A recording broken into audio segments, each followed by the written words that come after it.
이제 진짜 내 인생의 마지막인가? 난 이제 어떻게 살아가야 하지? 안녕하세요. 저는 박영숙입니다. 올해 72세고요. 40년간 초등학교에서 아이들을 가르쳤던 교사였어요. 지금 이 이야기를 하는 이유는 정말 많은 분들이 저와 같은 실수를 하지 않기를 바라는 마음에서예요. 남편이 세상을 떠난 게 벌써 1년 반이 됐거든요. 48년을 함께 살았던 사람이 갑자기 없어지니까 진짜 세상이 온통 회색빛으로 변하더라고요.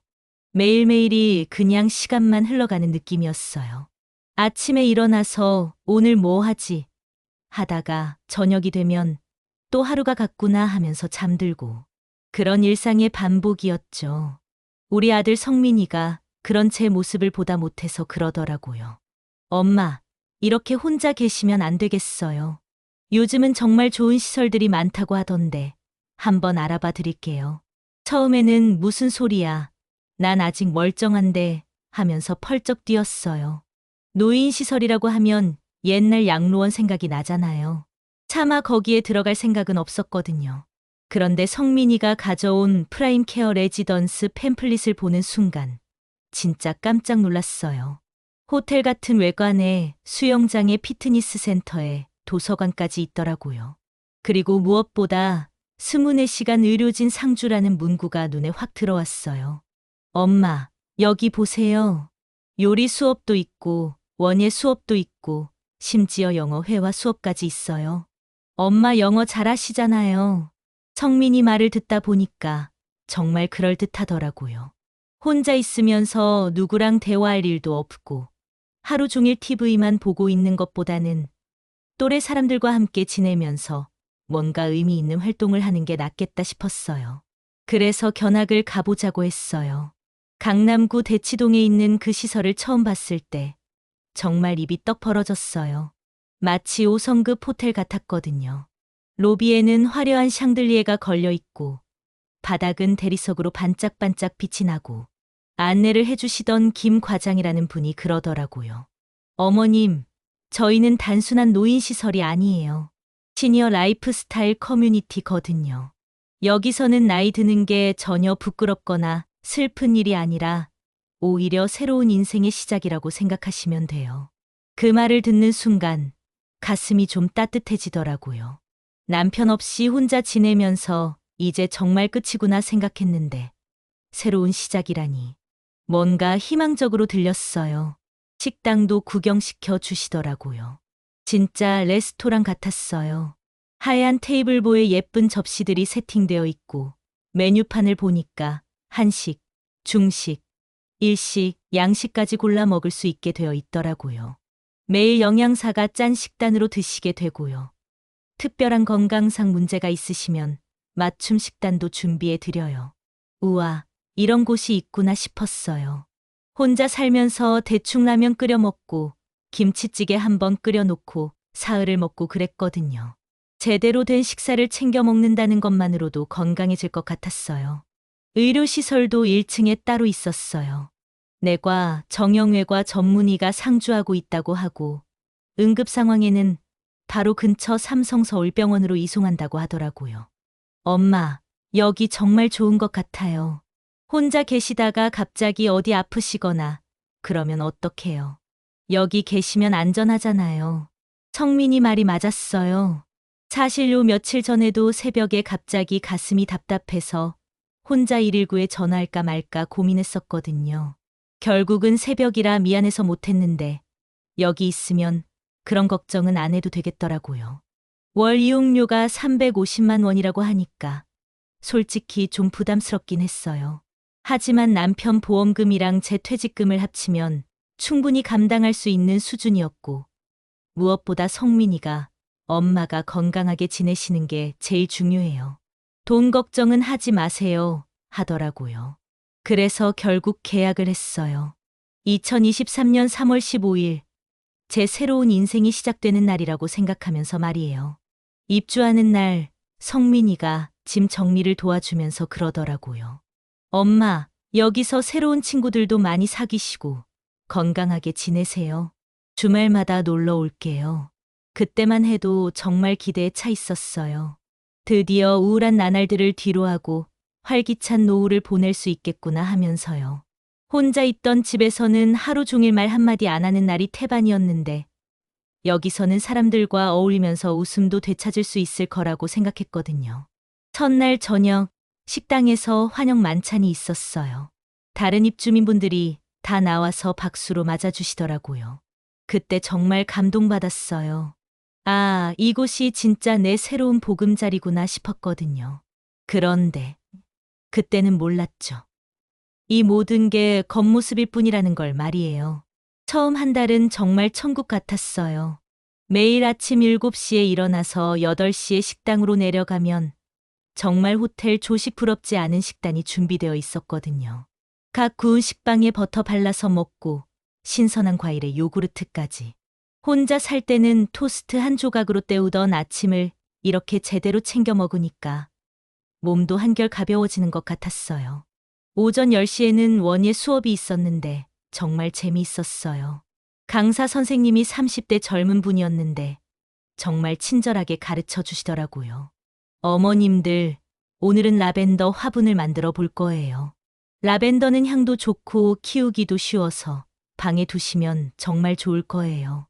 다른 입주민분들과 함께 화분에 흙을 담고 작은 라벤더 모종을 심으면서 이런저런 이야기를 나눴어요.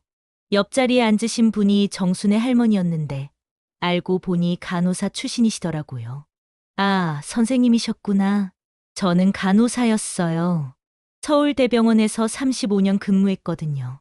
순애 언니는 저보다 3살 위인 75세셨는데 정말 말도 재미있게 하시고 똑 부러지는 성격이었어요.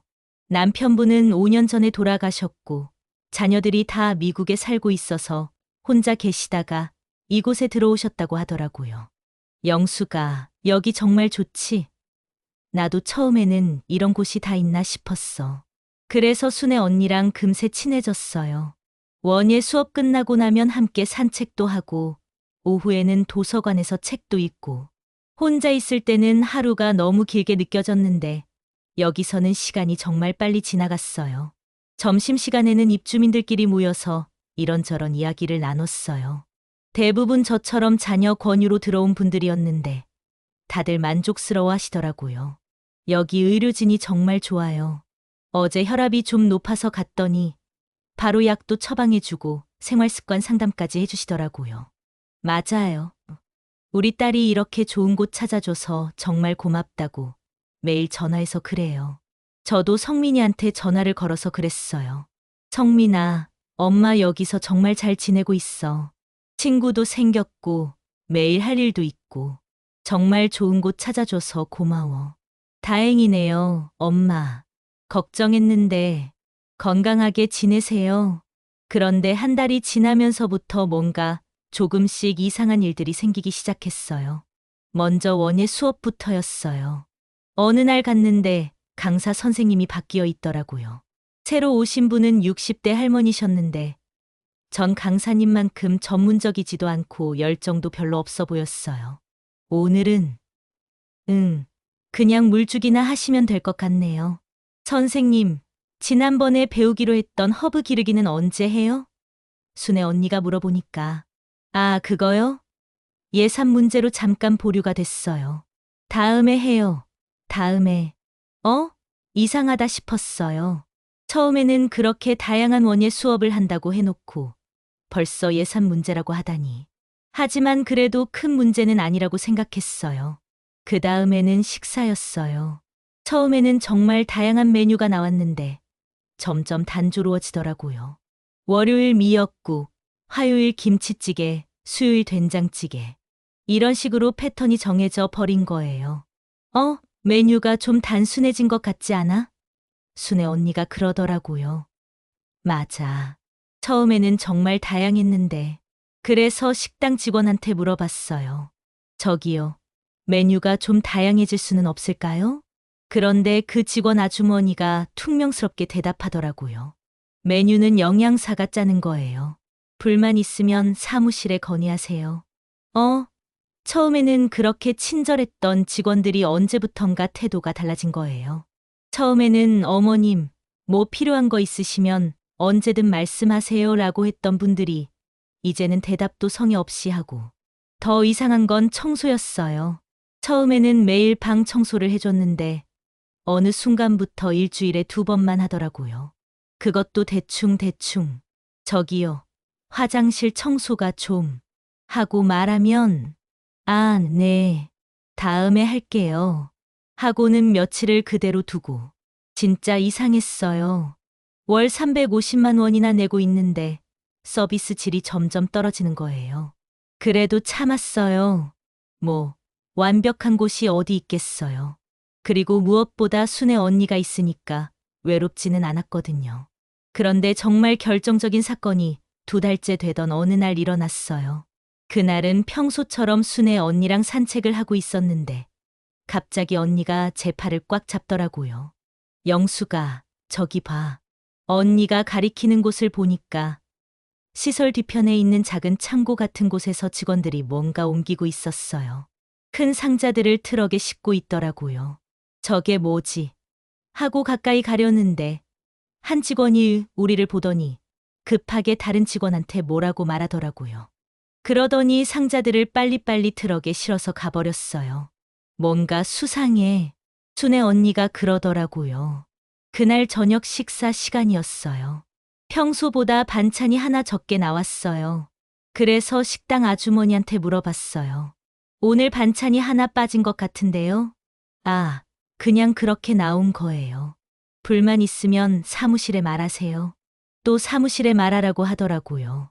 그런데 사무실에 가서 말해도 검토해보겠습니다 라고만 하고 끝이에요. 순애 언니가 간호사 출신이라 그런지 눈썰미가 정말 좋았어요. 영수가, 내가 보기에는 이 시설이 뭔가 비용 절감을 하고 있는 것 같아. 처음에 우리 끌어들일 때만 좋은 서비스 해주고 이제는 비용 줄이려고 하는 것 같다고. 생각해보니까 그럴 수도 있겠더라고요. 처음에는 신규 입주민을 유치하기 위해서 좋은 서비스를 제공하다가 어느 정도 자리 잡으면 비용을 절약하려고 하는 거겠죠. 그런 생각을 하니까 갑자기 불안해지더라고요. 그럼 앞으로는 어떻게 되는 거지? 며칠 뒤에 더 충격적인 일이 있었어요. 3층에 계시던 김 할아버지가 갑자기 쓰러지신 거예요. 저희가 아침 식사를 하고 있는데 갑자기 위층에서 소란스러운 소리가 들렸어요. 어머, 저게 무슨 소리야? 순애 언니랑 같이 올라가 보니까 김 할아버지가 복도에서 쓰러져 계시는 거예요. 다른 입주민분들이 우왕좌왕하고 있었는데 24시간 상주한다던 의료진은 보이지 않더라고요. 순애 언니가 간호사 출신이라 바로 달려가서 맥박을 재보고 응급처치를 하셨어요. 빨리 119 불러요. 그리고 의무실 의사는 어디 있어요? 그제야 직원 한 명이 나타나서 허둥지둥 전화를 걸더라고요. 의사는 다른 일로 외출 중이라고 하고. 외출 중이요? 24시간 상주한다고 했잖아요. 순애 언니가 화를 내니까. 그게 응급 상황은 119로 연락하는 게 원칙이에요. 뭐가 원칙이에요? 처음에 견학 왔을 때는 분명히 24시간 의료진 상주라고 했잖아요. 그런데 정작 응급 상황이 생기니까 외출 중이라고? 결국 김 할아버지는 119로 병원에 실려 가셨어요. 다행히 큰 문제는 없었지만 그 일로 입주민들 사이에서 불만이 터져 나오기 시작했어요. 처음에 약속한 것과 너무 다르지 않아? 의료진 상주한다고 해서 들어왔는데 정작 필요할 때는 없잖아. 식사도 처음보다 못해졌고. 그날 밤 순애 언니가 제 방으로 찾아왔어요. 표정이 심각하더라고요. 영수가, 우리 심각하게 얘기해야 할 것 같아. 왜? 무슨 일인데? 오늘 김 할아버지 일로 사무실에 갔다가 우연히 들었는데 직원들이 나누는 얘기가 좀 이상해. 순애 언니 말로는 직원들이 어차피 나이 드신 분들이라 별로 불만도 안 생긴다. 처음에만 잘해주면 된다. 이런 식으로 얘기하는 걸 들었다는 거예요. 정말? 응. 그리고 또 하나, 우리가 낸 입주금이 다른 사업에 투자되고 있을 가능성이 높대. 그러니까 우리 돈으로 다른 사업을 하면서 우리한테는 점점 서비스를 줄이는 거지. 순간 머리가 띵했어요. 350만 원이라는 큰 돈을 매달 내고 있는데 그 돈이 제대로 우리를 위해 쓰이지 않고 있다는 거잖아요. 그럼 어떻게 해야 해? 일단은 좀 더 지켜보자. 그런데 만약 정말 심각해지면 다른 방법을 생각해 봐야 할 것 같아. 그날 밤 잠이 안 왔어요. 새로운 인생의 시작이라고 생각했던 이곳이 알고 보니 우리를 이용만 하는 곳일 수도 있다는 생각이 드니까 정말 배신감이 들었어요. 내가 너무 순진했나? 하지만 그래도 성민이한테는 말할 수가 없었어요. 괜히 걱정시키고 싶지 않았거든요. 게다가 엄마가 괜히 예민하게 구시는 거 아니에요? 라고 할까 봐서요. 그렇게 불안한 마음으로 며칠을 보냈는데 정말 결정적인 사건이 터졌어요. 그 일로 저희는 더 이상 참을 수 없게 됐죠. 무슨 일이 일어났는지는 다음에 말씀드릴게요. 정말 충격적인 일이었거든요.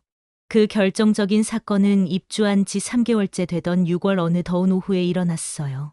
그날은 평소보다 더 무더웠는데 에어컨이 제대로 안 나오더라고요. 로비는 그나마 괜찮았는데 각 층 복도랑 방들은 정말 찜통이었어요. 어머, 너무 더워. 에어컨 좀 틀어달라고 해야겠어. 순애 언니랑 함께 1층 관리사무소로 갔어요. 그런데 데스크에 앉아있던 젊은 직원이 시큰둥하게 대답하더라고요. 에어컨은 오후 2시부터 6시까지만 가동하는 게 원칙입니다. 원칙이요? 그런 얘기 처음 듣는데요. 그리고 지금 2시 반인데 왜 안 나와요? 시설 점검 중이에요. 조금만 기다려 보세요. 그때 2층에 계시던 이 할머니가 헐레벌떡 뛰어내려오시더라고요. 얼굴이 새하얗게 질려서는 큰일 났다. 큰일 났어. 라고 소리치시는 거예요.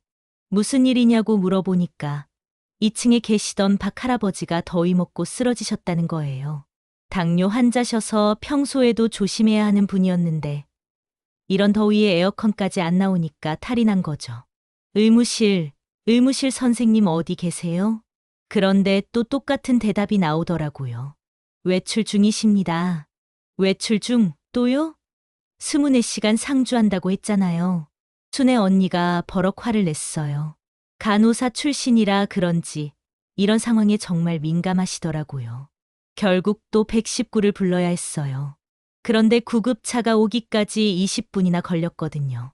그 20분 동안 순애 언니가 응급처치를 하셨는데 만약 언니가 없었다면 정말 큰일 날 뻔했어요. 박 할아버지가 병원으로 실려간 후 입주민들이 로비에 다 모였어요. 다들 화가 머리끝까지 나 있는 상태였어요. 이게 뭐 하는 짓이야. 350만 원씩이나 내는데 24시간 의료 서비스라고 해놓고 정작 필요할 때마다 없잖아. 에어컨도 제대로 안 틀어주고 이러다 다 죽겠어. 그때 김 과장이라는 분이 나타났어요. 처음 견학 왔을 때 안내해 주셨던 그분이요. 그런데 그때와는 완전히 다른 태도더라고요. 입주민 여러분들, 진정하세요.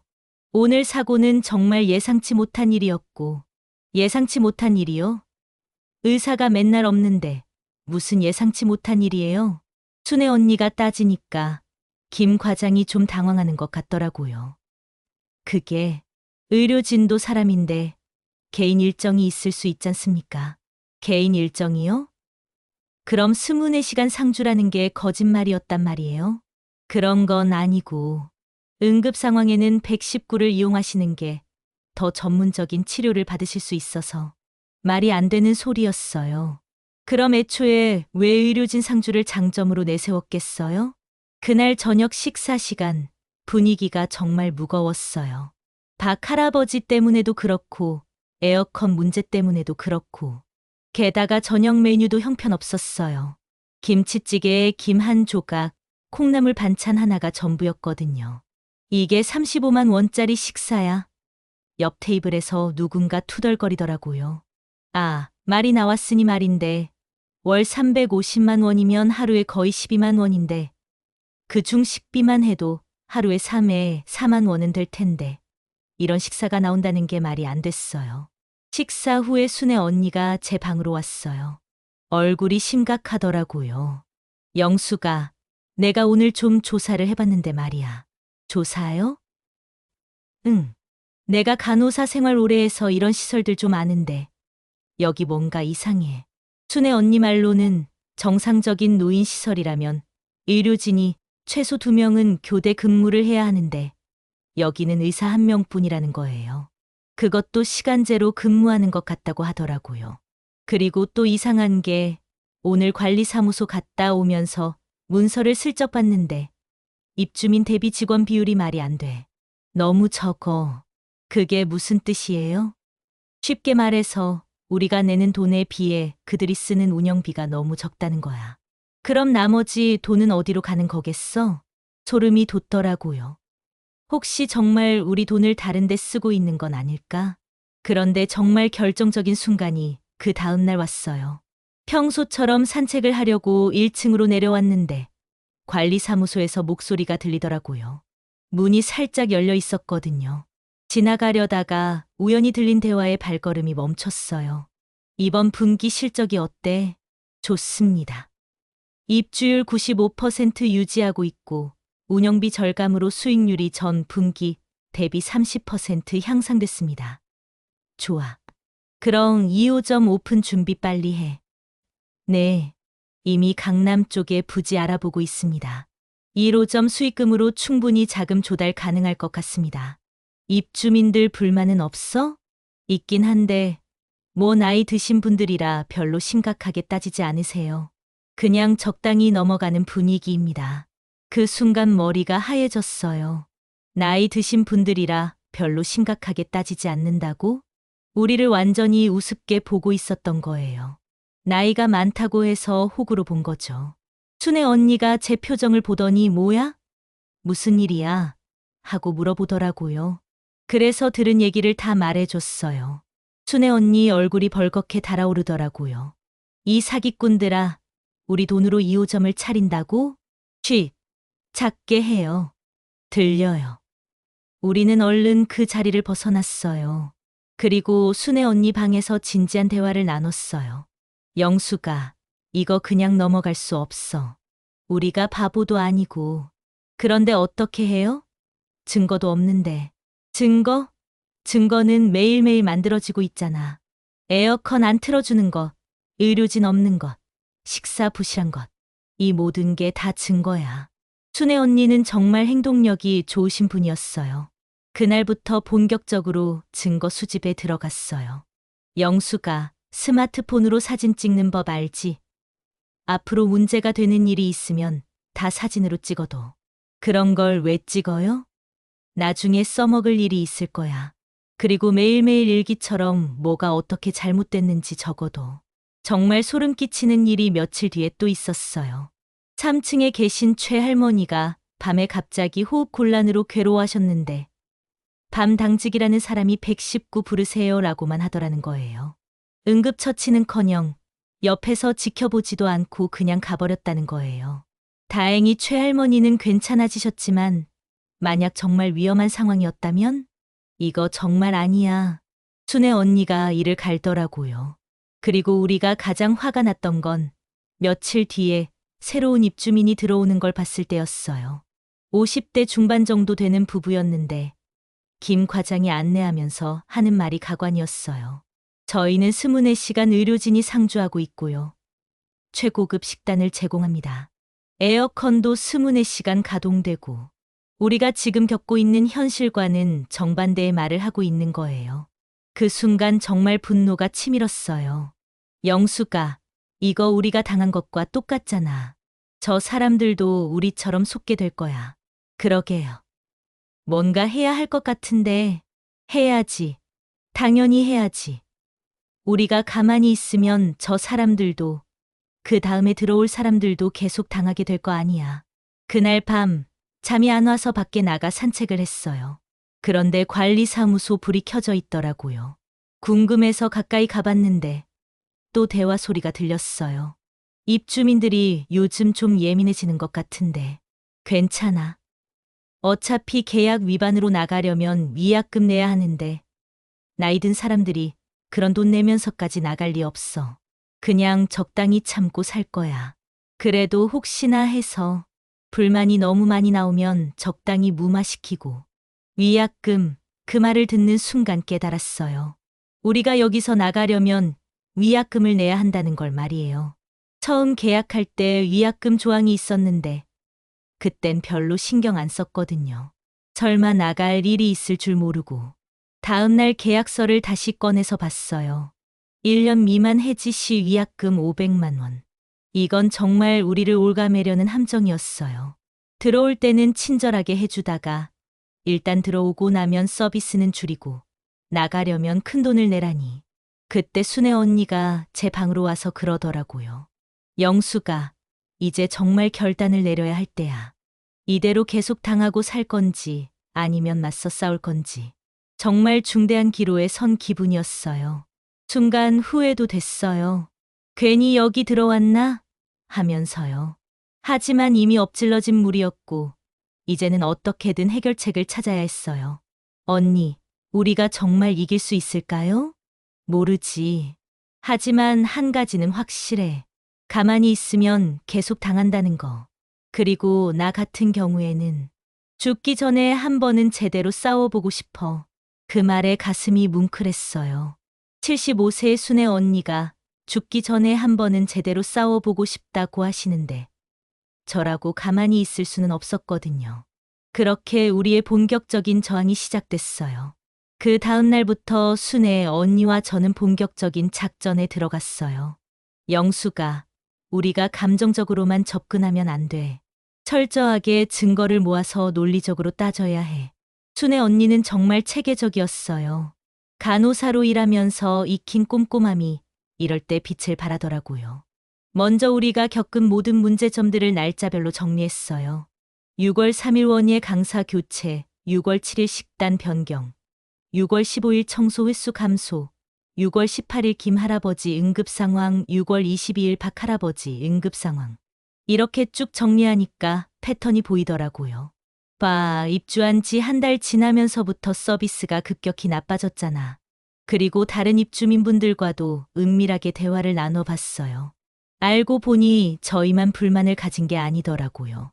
맞아요. 처음에 약속한 것과 너무 달라요.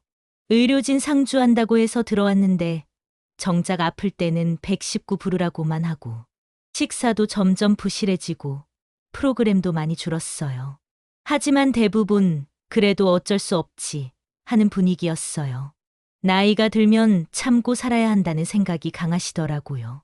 위약금도 500만 원이나 되는데 어디 쉽게 나갈 수 있나요? 바로 그거였어요. 그들이 우리를 올가매는 방식이. 높은 위약금으로 발목을 잡아놓고 어차피 나이 든 사람들은 참고 산다고 생각하는 거였어요. 하지만 순애 언니는 포기하지 않았어요. 영수가 내가 계약서를 다시 꼼꼼히 봤는데 허점이 있어. 어떤 허점이요? 여기 봐. 약속된 서비스를 제공하지 못할 경우 입주민은 위약금 없이 계약 해지할 수 있다고 되어 있어. 정말 그런 조항이 있었어요. 처음 계약할 때는 위약금 조항만 봤는데 이런 예외 조항도 있었던 거예요. 그럼 우리가 약속된 서비스를 받지 못했다는 걸 증명하면 되는 거네요? 맞아. 그래서 증거가 필요한 거야. 그날부터 우리는 정말 치밀하게 증거를 모았어요. 부실한 식사는 사진으로 찍고 에어컨 고장 날짜는 기록하고 의료진 부재 상황은 다른 입주민들 증언도 받았어요. 가장 결정적인 건 관리사무소 대화를 녹음한 거였어요. 순애 언니가 스마트폰 녹음 기능을 이용해서요. 나이 든 사람들이라 별로 심각하게 따지지 않는다. 1호점 수익금으로 2호점 자금 조달한다. 이런 내용들이 고스란히 녹음됐어요. 2주간의 준비 끝에 드디어 관리사무소를 찾아갔어요. 그날 아침 일부러 정장을 입고 갔어요. 만만하게 보지 말라는 의미로요. 김 과장이 우리를 보더니 어머님들 무슨 일로 오셨어요? 하면서도 표정이 별로 안 좋더라고요. 저희 계약 해지하러 왔어요. 계약 해지요? 위약금이 500만 원인데 괜찮으시겠어요? 바로 위약금 얘기부터 하더라고요. 우리를 겁주려는 거죠. 그때 순애 언니가 준비해온 서류를 탁 내밀었어요. 여기 보세요. 계약서 17조 3항에 약속된 서비스를 제공하지 못할 경우 위약금 없이 계약 해지 가능하다고 되어 있어요. 김 과장 얼굴이 순간 굳어지더라고요. 그게 무슨 서비스를 제공하지 못했다는 말씀이신지.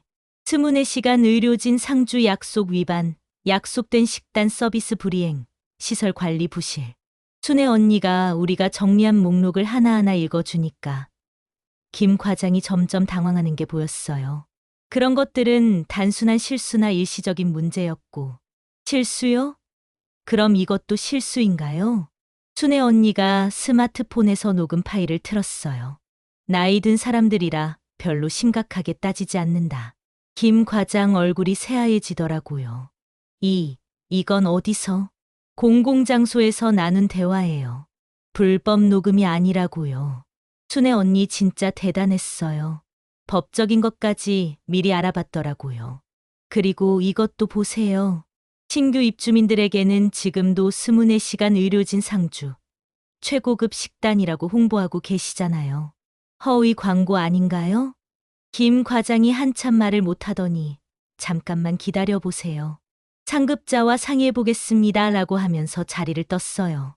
30분 정도 기다리니까 웬 40대 남성이 나타났어요. 시설장이라고 하더라고요. 어머님들, 제가 시설장 박현수입니다. 불편을 끼쳐드려서 죄송합니다. 갑자기 말투가 달라지더라고요. 아, 우리가 만만한 상대가 아니라는 걸 깨달은 거구나 싶었어요. 저희도 운영상 어려움이 있다 보니 일부 서비스에 문제가 있었던 것 같습니다. 앞으로 개선하겠으니 조금만 더 기회를 주시면. 기회요? 이미 3개월 동안 기회를 드렸는데요. 그리고 저희가 문제 제기할 때마다 검토해 보겠다고만 하셨잖아요. 순애 언니가 단호하게 말하니까 시설장이 좀 곤란한 표정을 짓더라고요. 그럼 어떻게 하시려는 건가요? 계약서대로 위약금 없이 해지하겠습니다. 그리고 이미 낸 돈 중 이번 달분은 일할 계산해서 돌려받겠어요. 그건 좀 곤란한데요. 곤란하다고요? 그럼 소비자 보호원에 신고하고 언론에도 제보하겠어요. 고급 노인시설의 실체라는 제목으로 말이에요. 그 말을 들은 시설장 얼굴이 확 변하더라고요. 아무래도 언론에 나가면 타격이 클 테니까요. 알겠습니다. 조건에 동의하겠습니다. 그렇게 우리는 위약금 없이 계약을 해지했어요. 그리고 이미 낸 7월분 돈도 일할 계산해서 절반 정도 돌려받았어요. 관리사무소에서 나오면서 순애 언니가 그러더라고요. 영수가, 우리가 해냈어. 정말 후련했어요.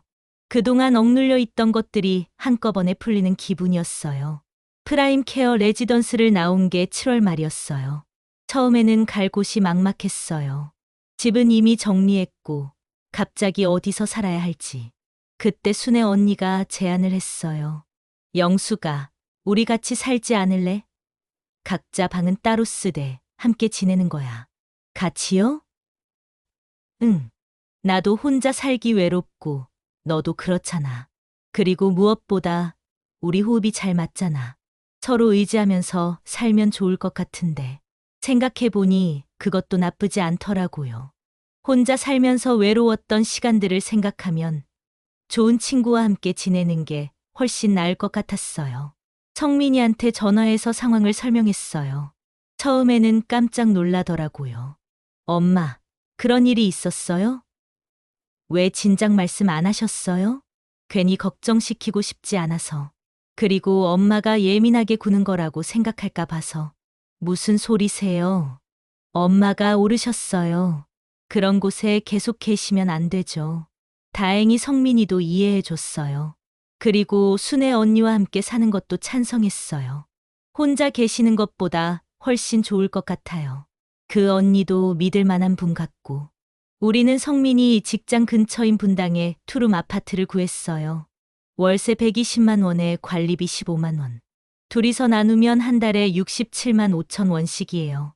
프라임 케어 레지던스 월 350만 원에 비하면 정말 저렴한 거죠. 무엇보다 자유로웠어요.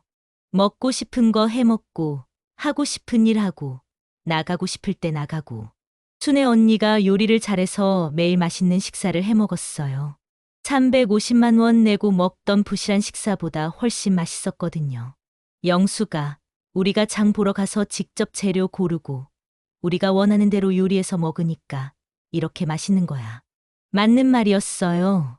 누가 정해준 메뉴가 아니라 우리가 선택한 음식을 먹으니까 훨씬 만족스럽더라고요.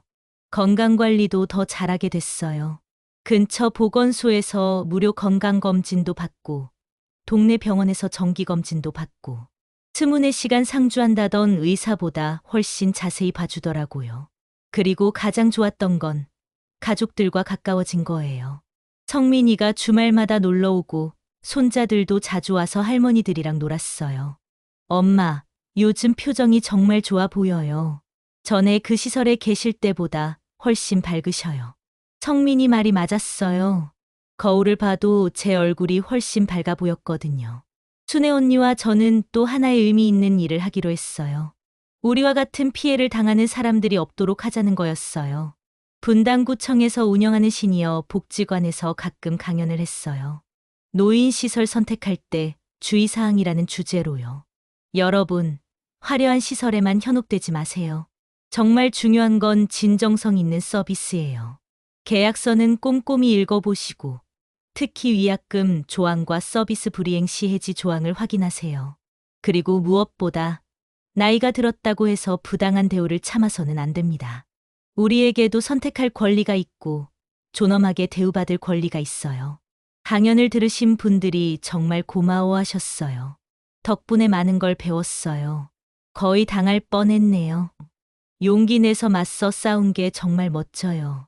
어느 날 순애 언니가 저한테 그러더라고요. 영수가, 우리가 그때 포기하지 않고 끝까지 싸운 게 정말 잘한 일 같아. 지금 이렇게 자유롭게 살고 있잖아. 정말 그랬어요. 만약 그때 나이가 들었으니 참고 살아야지 하면서 포기했다면 지금도 그 답답한 곳에서 불만만 속으로 삼키며 지내고 있을 거예요. 6개월이 지난 지금 저는 정말 행복해요. 350만 원 내고 불만 가득한 시설에서 지낼 때보다 훨씬 행복해요. 진정한 노년의 행복은 화려한 시설이나 비싼 서비스에 있는 게 아니라 스스로 선택할 수 있는 자유와 존엄하게 대우받을 권리에 있다는 걸 깨달았어요. 나이가 들었다고 해서 선택권을 포기할 필요도 없고 부당한 대우를 참을 필요도 없어요. 우리도 당당한 소비자이고 인간으로서 존중받을 권리가 있다는 거요. 지금 저는 순애 언니와 함께 우리만의 방식으로 행복하게 살고 있어요. 아침에 일어나서 오늘 뭐 할까 생각하는 것도 즐겁고 손자들이 놀러 와서 할머니 요리 맛있어 라고 할 때도 정말 기뻐요. 무엇보다 제가 스스로 선택한 삶을 살고 있다는 게 가장 큰 행복이에요. 노년도 인생입니다. 그리고 인생은 마지막까지 우리가 주인이 되어 살아가는 거예요. 아무도 우리의 선택권과 존엄성을 빼앗을 권리는 없어요. 이 이야기를 듣고 계신 모든 분들이 당당하고 존엄한 노년을 보내시길 진심으로 바라요. 우리에게는 그럴 권리가 있으니까요.